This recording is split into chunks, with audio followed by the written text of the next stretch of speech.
In the dim amber light of a quiet mid-century office, the air is thick with the bitter scent of tobacco and old paper. A spiral of smoke curls toward the ceiling, dancing like a lonely ghost in the narrow beam of a desk lamp.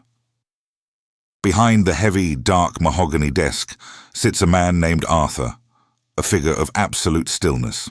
To look at him is to see the very image of 1950s stability. A man in a tailored charcoal suit, his hair slicked back with precision. But Arthur is not a man of industry or commerce. He is a collector of souls, an invisible architect of despair who moves through the lives of others without leaving a single footprint, stretching out across the city like a spiderweb. He understands a fundamental truth that most ignore. People do not need a reason to fall apart. They only need a slight, well-timed nudge from someone they believe they can trust with their lives. He holds the ends of 3 invisible threads, each tethered to a human heart he is systematically breaking. The first thread leads to a quiet, suffocating living room where Elias sits alone in the thick dark. The house smells of stale lilies and the heavy, lingering absence of his late wife. Elias is a man hollowed by grief, his hands trembling as he clutches a cold cup of tea. Arthur sits in the shadows nearby, his voice a low cello of practiced sympathy. He doesn't offer empty platitudes. Instead, he leans forward and whispers about the vultures circling the home. He tells Elias that his children are only visiting to measure the floorboards for their inheritance. He plants a seed of rot in the soil of Elias's mourning, convincing the old man that the world is a predatory place, and that only Arthur, dear, loyal, selfless Arthur, can be trusted to protect his legacy. Before we continue, subscribe to the channel and tell us in the comments where you are watching from. Across town, the environment shifts to the frantic energy of a 1950s skyscraper. The air is filled with the rhythmic clacking of typewriters and the sharp smell of ozone.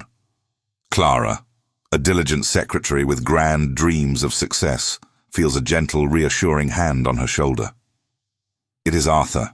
He pulls her aside into a quiet alcove to share a secret overheard in the executive lounge. He tells her the boss is planning to let her go by Friday to make room for a younger, cheaper replacement. He watches the color drain from her face, savoring the way her breath hitches while her heart beats against her ribs. He offers a handkerchief and a promise to keep his ears open. In that moment, he becomes her only anchor in a sea of professional uncertainty, the only person standing between her and the harsh reality of a breadline. The third thread pulls tight on a rain-slicked street corner. Julian, a veteran with eyes that never stop scanning the horizon for threats, hunches his shoulders against the freezing downpour. He sees shadowed enemies in every passing car, believing they are monitoring his every move. Arthur meets him there, sharing an umbrella, validating every feverish fear Julian harbors. He doesn't try to calm the man. Instead, he points out a figure across the street and suggests he's a scout watching him like a hawk.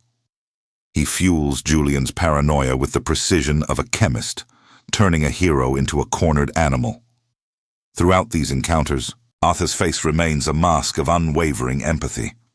His eyes are calm pools that reflect the suffering of his victims without ever absorbing it. He doesn't feel triumph. He feels the cold satisfaction of a mathematician completing a complex proof. When he returns home, a place of sterile clinical silence, he doesn't rest. He goes to a locked room and opens a heavy, leather-bound ledger. Inside, he tracks Elias's isolation, Clara's cortisol, and Julian's sleep like variables in a laboratory study. He is timing the exact moment of their total collapse. Tonight, the experiment enters its most volatile phase. Arthur carefully places 3 distinct, handwritten letters into 3 crisp, white envelopes. Each contains a lie specifically designed to trigger a total psychological crisis. As the glue dries, Arthur finally allows himself a faint smile, a thin, cold line that never reaches his calculating eyes. The letters Arthur sent were masterpieces of cold psychological terror, crafted with a precision that bordered on the divine. Elias, trapped in the oppressive silence of his home, read about a predatory young woman from a downtown firm who had been seen photographing his property.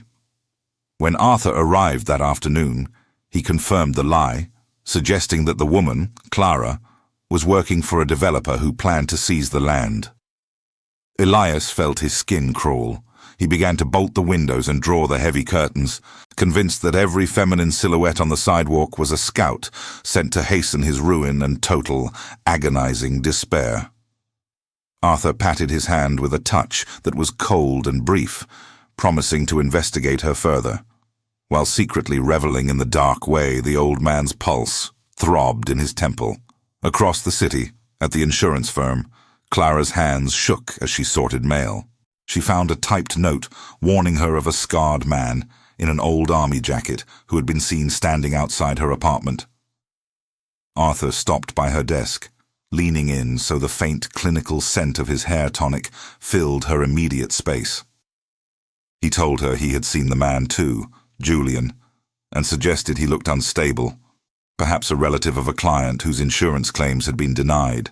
He watched her slip a sharp silver letter opener into her handbag, her eyes darting toward the frosted office door. To Clara, Arthur was the only anchor left in a world that had suddenly grown sharp and jagged teeth. On a rain-washed street, Arthur found Julian huddled in a doorway. He whispered that the elderly widower, Elias, was actually a retired intelligence officer now working for the very agency Julian feared was hunting him. Arthur handed him a grainy photograph of Elias's front porch, calling it a coordination post. Julian's mind, already fractured by war, snapped into a state of high-voltage alert. He stopped sleeping, fueled by coffee and the terrifying certainty that the old man was monitoring his every heartbeat. He began to stalk the perimeter of Elias's neighborhood, a ghost with a vendetta, believing he was finally facing his enemy. The physical toll on the 3 targets was visceral. Elias stopped eating, his clothes hanging loosely on his frame. He spent his nights with a shotgun across his knees. Clara's professional competence vanished entirely, replaced by a wide-eyed, twitching distraction. She avoided the subway, walking home through dark alleys with her fingers white-knuckled around her weapon. Julian became a spectre, a hollow shell of a man pacing his small room until the sun bled over the jagged skyline, his reality entirely consumed by the invisible war Arthur had invented for him. Arthur moved between them with the clinical grace of a surgeon. To Elias, he was a protector, to Clara, a mentor, and to Julian, a tactical ally. He was the common denominator in their spiraling lives, the silent architect of a collision course. His hidden motive for this chaos was stripped of greed. He didn't want their money or their physical bodies. He craved the cold, dark satisfaction of watching human logic buckle and snap under the weight of a single, well-placed lie. To him, the destruction of a human soul was the highest art form. One afternoon, the threads nearly tangled at a grocery store. Clara stood by the cans while Elias reached for bread just 2 feet away. They were 2 victims of the same predator, staring at one another with silent terror, each seeing the monster Arthur had described. Arthur sat in his black sedan across the street, watching with a serene smile. He was ready to intervene, but they fled from each other in panic. Back home, in his silent study, Arthur opened his ledger. He recorded the encounter, noting the exact minute Elias's hands shook and the moment Clara's sanity frayed. He was timing the inevitable, dark, and final end of 3 lives he had dismantled. The tension reached a fever pitch as the weekend approached, a heavy, suffocating pressure that seemed to drain the color from the city streets. Elias sat in his kitchen, his shotgun resting against his knees, eyes fixed on the heavy oak door. Clara hadn't slept in 48 hours, her mind a frantic loop of whispered warnings and imagined footsteps in the hall. Julian had become a creature of pure instinct, his military training warped by Arthur's poison into a weapon directed at ghosts. Each of them was a taut wire, vibrating at the frequency of total collapse. Arthur decided it was time for the final performance. He moved through the city with the grace of a conductor, delivering a last, lethal lie to each of his subjects. He told Elias that the young woman was meeting her conspirators at the central square at sunset to finalize the seizure of his home. He whispered to Clara that the scarred man would be waiting there to finish his work. Finally, he convinced Julian that the retired intelligence officer would be handing over a dossier to his handlers near the fountain. The square was bathed in the long orange shadows of a dying sun when they arrived. The air was crisp, smelling of damp stone and exhaust. Elias stood near a park bench, his hand trembling inside the pocket of his heavy overcoat. Clara emerged from the shadows of the apothecary. Her fingers gripped tightly around the silver letter opener hidden in her purse. Julian watched from the periphery, his back against a cold brick wall, his eyes tracking every movement with lethal precision. They saw each other, and in that moment, the world narrowed to a single point of terror. Elias looked at Clara and saw a predator coming for his legacy. Clara looked at Julian and saw the face of a murderer. Julian looked at Elias and saw the architect of his destruction. They were three human beings standing in the open air, yet they were more isolated than they had ever been in their lives. There was no explosion, no gunfire, and no screaming. The tragedy was entirely internal, a silent, absolute erasure of their shared humanity. They looked at one another with a hatred so profound it transcended anger, becoming a cold, crystalline fear that shattered their sense of reality. They were no longer people. They were targets, threats, and monsters. Arthur watched the spectacle from a high balcony overlooking the square, his hands resting lightly on the iron railing. He didn't feel pride or joy. Instead, he felt a sudden hollow boredom. The experiment had reached its conclusion. The variables had behaved exactly as predicted. The moment the light of reason vanished from their eyes, they ceased to be interesting to him. They were broken tools, discarded in the dirt of their own paranoia. He turned away before the first sob broke from Elias's throat, leaving them to the ruins of a life they would never understand. The aftermath was a clinical documentation of ruin. Elias was found wandering the streets and screaming at shadows, leading to a permanent stay in a sterile institution where he stared at blank walls. Clara's paranoia made her life impossible. She was dismissed for erratic behavior and vanished into nomadic instability, forever looking over her shoulder. Julian retreated into the deep woods, a ghost among the pines, lost to a war that existed only in his mind.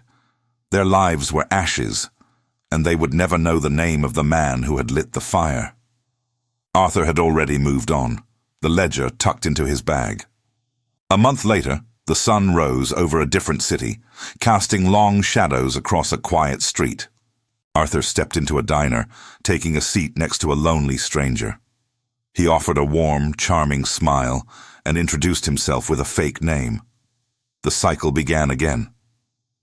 He is among us, a silent phantom in a suit, and we would never know.